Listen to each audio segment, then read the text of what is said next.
¿Qué es un jardín botánico? Son espacios que se centran en la protección, exposición y estudio de las plantas o especies vegetales.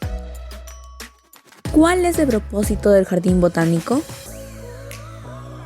Los jardines botánicos sirven como espacios de protección y conservación de especies que están amenazadas o en peligro de extinción. ¿Qué debe contener un jardín botánico? Debe contener colecciones científicas de plantas vivas, una detallada documentación y etiquetados correctos, además de una tierra fértil y buenos cuidados. ¿Qué es la taxonomía? Es la clasificación o el agrupamiento sistemático de los organismos en grupos o categorías. ¿Cuál es la utilidad de remover la tierra? Romper las capas duras, superficiales o costras del suelo, reducir la invasión de malezas, remover el suelo alrededor de las plantas para favorecer la infiltración del agua y la aireación en las zonas de raíces. ¿Tiene alguna utilidad los Armadillidium en un jardín botánico? Se alimentan de materia orgánica en descomposición como hojas, ramas y raíces, como de origen animal, sobre todo de insectos muertos. Pero muchas veces se transforman en fitófagos, alimentándose de plantas en estados juveniles, ocasionando muchos problemas en los estados iniciales de los cultivos. ¿Un jardín botánico debe contener a las lombrices? ¿Por qué? Sí, porque promueven bastante la aireación y porosidad a través de las madrigueras que construyen. Además, hacen que los suelos más pobres consigan ganar más materia orgánica al filtrar mejor el agua. ¿Qué es compost? Es una composta obtenida a partir de diferentes materiales de origen orgánico que se ponen a descomponer. ¿Cuál es la razón por la cual se les echa a las plantas?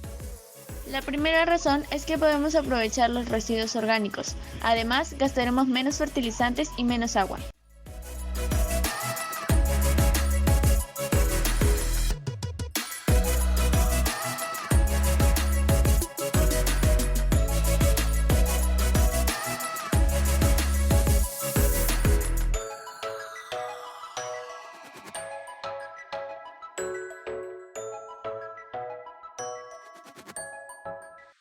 Oh, here you are, face to face in this trashy bar.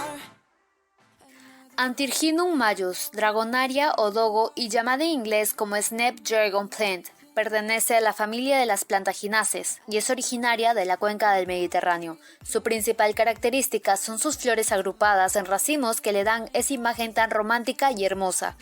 Esta planta florece de primavera a otoño y crece principalmente en climas templados. Se riega cada 3 o 4 días en promedio. Además, se recomienda que la tierra en donde se siembre sea entre neutra y alcalina con un pH de 7 y 7.5, que es el rango de lo normal. Dimorphotheca eclonis, comúnmente conocida por Margarita del Cabo y llamada en inglés Cape Daisy, pertenece a la familia Asteraceae. Esta es originaria de la parte de África que cuenta con un clima muy similar al de la península ibérica. Aquellas características que la hace única es porque es muy florífera y duradera. Sus pétalos pueden ser de una tonalidad blanca, violeta, morada y naranja. Tiene su primer periodo de floración durante toda la primavera y comienzo del verano, hasta el mes de julio, y tendrá una segunda floración durante el mes de septiembre. No son demasiado exigentes respecto al riego, entre 2 y 4 veces por semana en primavera y verano, será más que suficiente, pero en otoño e invierno es entre 1 o 2 veces.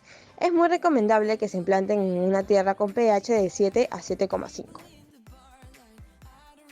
Dianthus caryophyllus, conocida comúnmente como clavelina y en inglés es llamada Carnation Plant, es una planta herbácea perteneciente a la familia de las Caryophyllaceae. Es considerada como flor del agua difundida en las regiones mediterráneas. Curiosamente, esta planta tan delicada prospera mejor en praderas secas con casi nada de vegetación. Su periodo de floración comienza a principios del mes de mayo y se prolonga hasta finales de verano. Esta planta no requiere de un riego estricto, por lo que se riega entre 2 a 3 veces por semana.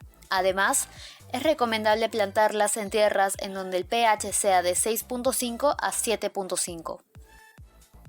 Euripus pectinatus, el margaritero gris o margarita amarilla y llamada en inglés Yellow Daisy. Pertenece a la familia de las Asteráceas y originario de África del Sur. También se cultiva en regiones tropicales y subtropicales.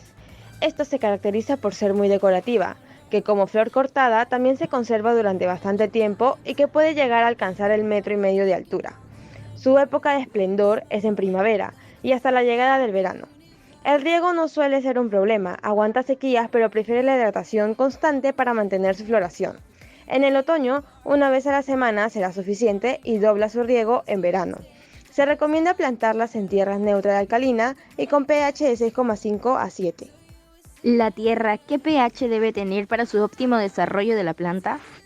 El pH ideal varía dependiendo de la planta. Plantas como azaleas, arándanos y coníferas, que crecen mejor en los suelos ácidos, con un pH de 5.0 a 5.5.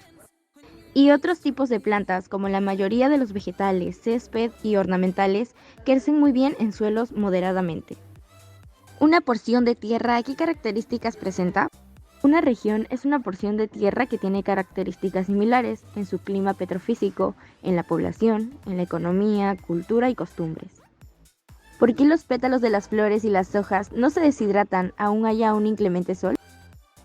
Estas, como un organismo autótrofo, requiere del sol como una fuente de energía para que se pueda dar la fotosíntesis y obtener compuestos orgánicos, la cual se necesitan para realizar sus funciones vitales, por lo que el tallo y las hojas crecen en dirección del sol.